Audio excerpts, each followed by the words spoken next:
अब नए time table से खुलेंगे आंगनवाड़ी केंद्र। आंगनवाड़ी समय सारणी में हुआ बड़ा बदलाव, सरकार ने जारी किया आदेश। अब आंगनवाड़ी केंद्रों के टाइमिंग में हुआ बड़ा बदलाव। नमस्कार आंगनवाड़ी सेविका सहायिका मिनी बहनों, स्वागत है आप सभी का हमारी आज की इस बेहद महत्वपूर्ण और खास वीडियो में। मेरा नाम है विक्रम सिंह और आप देख रहे हैं ICDS न्यूज। एक बार फिर बदलेगा आंगनवाड़ी केंद्रों के खुलने और बंद होने का समय। अब नए टाइम टेबल के अनुसार चलेंगे आंगनवाड़ी केंद्र। इसके संबंध में सरकार ने एक बहुत ही महत्वपूर्ण आदेश जारी किया हुआ है, उसको हम आपको दिखाएंगे, मगर उससे पहले एक महत्वपूर्ण खबर देखिए। खबर उत्तर प्रदेश के गोरखपुर से आ रही है कि लगातार अनुपस्थित रहने पर 6 आंगनवाड़ी कार्यकर्ताओं की सेवा समाप्त। जी हां, बड़ी खबर है उत्तर प्रदेश के गोरखपुर से कि लगातार अनुपस्थित रहने पर 6 आंगनवाड़ी कार्यकर्ताओं की सेवा समाप्त कर दी गई, यानी कि उनको नौकरी से निकाल दिया गया। आगे बताया गया है कि बाल विकास सेवा एवं पुष्टाहार विभाग में कार्यरत 6 आंगनवाड़ी कार्यकर्ताओं की सेवा समाप्त कर दी गई है। सेवा समाप्ति से पहले जिला कार्यक्रम अधिकारी के वहां से उनको सभी आंगनवाड़ी कार्यकर्ताओं को नोटिस दिया गया था और जवाब न मिलने पर उनके घरों पर नोटिस चस्पा करके चेतावनी दी गई थी कि यदि उनके द्वारा जवाब नहीं दिया गया तो उनकी सेवा समाप्त कर दी जाएगी। अंतिम चेतावनी के बाद भी जवाब नहीं मिलने पर 6 आंगनवाड़ी कार्यकर्ताओं के खिलाफ कार्रवाई करते हुए उनकी सेवा समाप्त कर दी गई। तो बड़ी खबर है उत्तर प्रदेश के गोरखपुर से कि 6 आंगनवाड़ी कार्यकर्ताएं लगातार अनुपस्थित रह रही थी, उनको लगातार नोटिस दिया जा रहा था कि आप उसका जवाब दीजिए।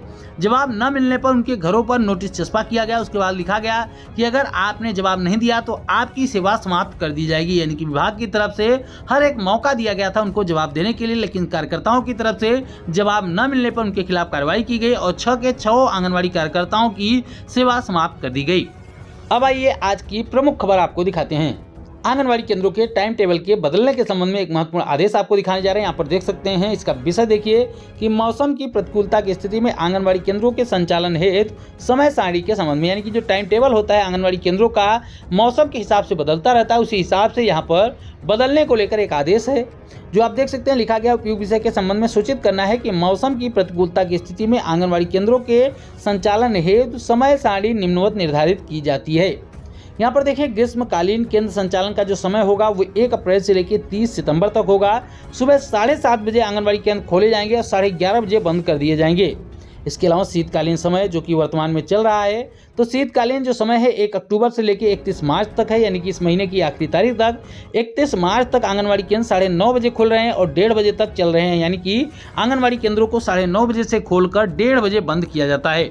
लेकिन 31 मार्च के बाद यानी कि 1 अप्रैल से आंगनवाड़ी केंद्रों के टाइमिंग में बदलाव कर दिया जाएगा और ग्रीष्मकालीन समय सारणी से टाइम टेबल से आंगनवाड़ी केंद्रों का संचालन होगा। तो ग्रीष्मकालीन समय सारणी क्या है, आपने ऊपर देखा कि 1 अप्रैल से लेकर 30 सितंबर तक, यानी कि सर्दियां आने तक। माना जाता है कि सितंबर के बाद से सर्दियां आनी शुरू हो जाती है, तो सर्दियों में टाइमिंग बदल जाता है, लेट से आंगनवाड़ी केंद्र खोले जाते हैं और गर्मियों में थोड़ा जल्दी आंगनवाड़ी केंद्रों को खोल दिया जाता है। तो यहाँ पर लिखा गया है कि 1 अप्रैल से लेके 30 सितंबर तक आंगनवाड़ी केंद्र जो खुलेंगे वो 7:30 बजे से लेके 11:30 बजे तक खुलेंगे। साफ तौर पर देख सकते हैं कि सुबह 7:30 बजे आंगनवाड़ी केंद्र खोले जाएंगे और 11:30 बजे बंद कर दिए जाएंगे। उसके बाद लिखा गया है अभियुक्ति के लिए कि केंद्र संचालन के निर्धारित समय के आधा घंटा पूर्व और पश्चात सेविका सहायिका जो हैं कार्यों का निष्पादन करेंगी। कहने का तात्पर्य है कि 7:30 बजे अगर आंगनवाड़ी केंद्र खुलेंगे तो आंगनवाड़ी कार्यकर्ताओं को, सेविका सहायिकाओं को 7 बजे ही आंगनवाड़ी केंद्र पर उपस्थित हो जाना पड़ेगा और 11:30 बजे बंद होने के बाद, केंद्र बंद होने के बाद 12 बजे तक आंगनवाड़ी केंद्रों पर उपस्थित रहकर कार्य करना होगा। इसके बाद लिखा गया है कि भविष्य में मौसम की प्रतिकूलता की स्थिति में अपने स्तर से विद्यालयों के साथ ही सभी आंगनवाड़ी केंद्रों के खोलने और बंद होने के समय का निर्धारित किया जाएगा, यानी कि जिला स्तर पर इसको लेकर आने वाले समय में बदलाव किया जा सकता है। अगर गर्मी ज़्यादा पड़ेगी या फिर ठंडी ज़्यादा पड़ती है तो उसके हिसाब से बदलाव किया जाता रहता है। उसके विषय में हम आपको लगातार बताते रहते हैं। यानी कि अब आने वाले 1 तारीख से 1 अप्रैल से आंगनवाड़ी केंद्र जो है 7:30 बजे खुलेंगे, यानी कि लाभार्थियों के लिए सुबह 7:30 बजे से लेकर 11:30 बजे तक आंगनवाड़ी केंद्र चलेंगे। वहीं पर आंगनवाड़ी कार्यकर्ताओं की दृष्टि से देखें, सेविका सहायिकाओं की दृष्टि से देखें तो 7 बजे से लेकर 12 बजे तक आंगनवाड़ी केंद्र संचालित होंगे। यहाँ पर देख सकते हैं बिहार सरकार समेकित बाल विकास सेवाएं ICDS निदेशालय की तरफ से ये लेटर 28/11/2022 को ही जारी कर दिया गया था और इसी लेटर का संदर्भ हर बार दिया जाता है और इसी लेटर के टाइम टेबल के अनुसार ही आंगनवाड़ी केंद्रों को खोला और बंद किया जाता है। तो आप कौन से राज्य से वीडियो को देख रहे हैं और आपके राज्य में 1 अप्रैल से कितने बजे आंगनवाड़ी केंद्र खुलेंगे और कितने बजे तक बंद हो जाएंगे, अगर आपको इसके संबंध में कोई सूचना हो, कोई जानकारी हो तो कमेंट करके जरूर बताइएगा। अन्यथा आने वाले समय में हमारे पास जैसे ही संबंध में कोई लेटर प्राप्त होगा तो हम आप तक इसकी सूचना जरूर पहुंचा देंगे। बिहार के सासाराम से एक महत्वपूर्ण खबर की हेडलाइन देख सकते हैं। हिंदुस्तान के दैनिक न्यूज़पेपर में खबर प्रकाशित की गई कि विभिन्न आंगनबाड़ी केंद्रों पर बांटे गए गैस कनेक्शन और सिलेंडर।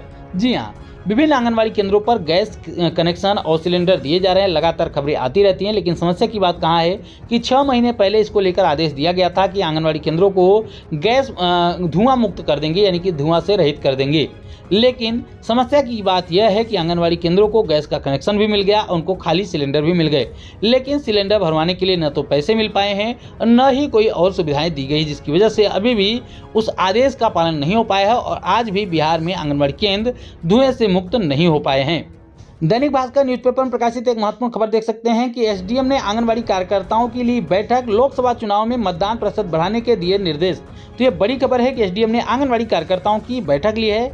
बताया गया है कि सहायक निर्वाचन रजिस्ट्रीकरण पदाधिकारी यानी कि SDM Abu road beam Ram ने पंचायत समिति सभा भवन में आंगनबाड़ी कार्यकर्ताओं और आजीविकाओं की महिलाओं की बैठक ली। इसमें आगामी लोकसभा चुनाव हेतु मतदान प्रतिशत बढ़ाने और मतदान के प्रति आम जन नागरिकों को यानी कि ग्रामीणों को जागरूक करने एवं स्वीप गतिविधि आयोजित करने के संबंध में आवश्यक दिशा निर्देश प्रदान किए। यानी कि आंगनबाड़ी कार्यकर्ताओं के साथ यहाँ पर बैठक हुई है और आंगनबाड़ी कार्यकर्ताओं को दिशा निर्देश दिए गए हैं कि लोगों को जागरूक करें और वोट का परसेंटेज बढ़वाएं। बड़ी खबर की हेडलाइन आप देख सकते हैं कि मुंगेर में आंगनबाड़ी केंद्र में चोरों ने गायब किए हजारों रुपए के सामान। पुलिस ने मकान मालिक के बेटे सहित 3 को किया गिरफ्तार। न्यूज़ फॉर नेशन में यह खबर प्रकाशित की गई, जहां पर एक तस्वीर भी देख सकते हैं कि आंगनबाड़ी केंद्र में चोरी। यहां पर पीछे आप देख सकते हैं इन 3 लोगों को गिरफ्तार किया गया है, जिसको नियम के मुताबिक इनके सर पर काली पट्टी रखी गई है। यहाँ पर 3 पुलिस प्रशासन के लोग भी आपको दिख रहे होंगे।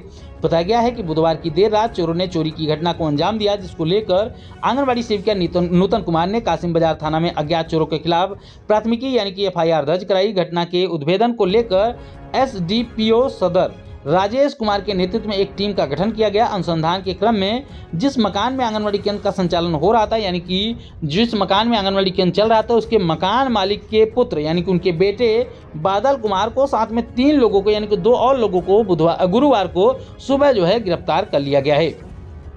बात करें आंगनबाड़ी केंद्रों के छुट्टी की, तो आज के दिन यानी कि शुक्रवार के दिन गुड फ्राइडे के नाम से कुछ आंगनबाड़ी केंद्रों में कई जिलों में छुट्टी दी गई है। यानी कि कुछ जिलों में आंगनबाड़ी केंद्रों में आज के दिन अवकाश घोषित किया गया है। लेकिन साथ ही आपको बता दें कि तमाम ऐसे जिले हैं बिहार के जहां पर आज के दिन कोई भी छुट्टी नहीं दी गई। यहाँ पर देख सकते हैं छुट्टी की एक लिस्ट है। चंपारण जिले से, पश्चिमी चंपारण से, बेतिया से, यहाँ पर देख सकते हैं त्योहारों के नाम है, अवकाश की तिथि है यानी कि कौन सी तारीख को अवकाश रहेगा, इसके अलावा दिन कौन सा पड़ेगा, इस प्रकार की पूरी लिस्ट दी गई। जिसमें देख सकते हैं कि महाशिवरात्रि की बीत चुकी है, 8 मार्च को छुट्टी थी, होली 27 मार्च को छुट्टी दी गई थी। यहाँ पर ईद उल फितर की छुट्टी दी जाएगी 11 अप्रैल को, यानी कि इसके बीच में कोई भी छुट्टी नहीं है। 27 मार्च के बाद आज यानी कि 29 तारीख को फ्राइडे के दिन कोई भी छुट्टी यहाँ पर नहीं दी गई। इसके अलावा देख सकते हैं 17 जून को बकरीद की छुट्टी होगी, रामनवमी को 17 अप्रैल की छुट्टी होगी, मुहर्रम की छुट्टी 17 जुलाई को होगी।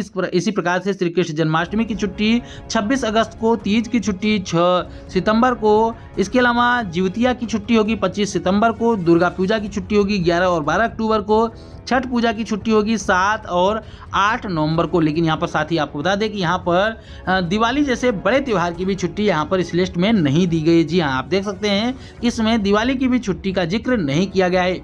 सामान्यतः यहाँ पर अवकाश दिया गया है 13 दिन का अवकाश और 52 रविवार की छुट्टी लेकर कुल मिलाकर टोटल 65 अवकाश आंगनबाड़ी कार्यकर्तियों को देने की बात जिला चंपारण में की गई है। हम उम्मीद करते हैं कि हमारी आज की ये वीडियो आपके काम की रही होगी। वीडियो अगर पसंद आई हो तो वीडियो को प्लीज लाइक करिएगा, शेयर करिएगा अपनी जैसी आंगनबाड़ी बहनों के साथ, और आगे भी आंगनबाड़ी से जुड़ी ऐसी ही महत्वपूर्ण खबरों को पाने के लिए चैनल को जरूर सब्सक्राइब करें। फिर मिलेंगे अपनी नई वीडियो में कुछ और महत्वपूर्ण खबरों के साथ। तब तक के लिए नमस्कार, जय हिंद।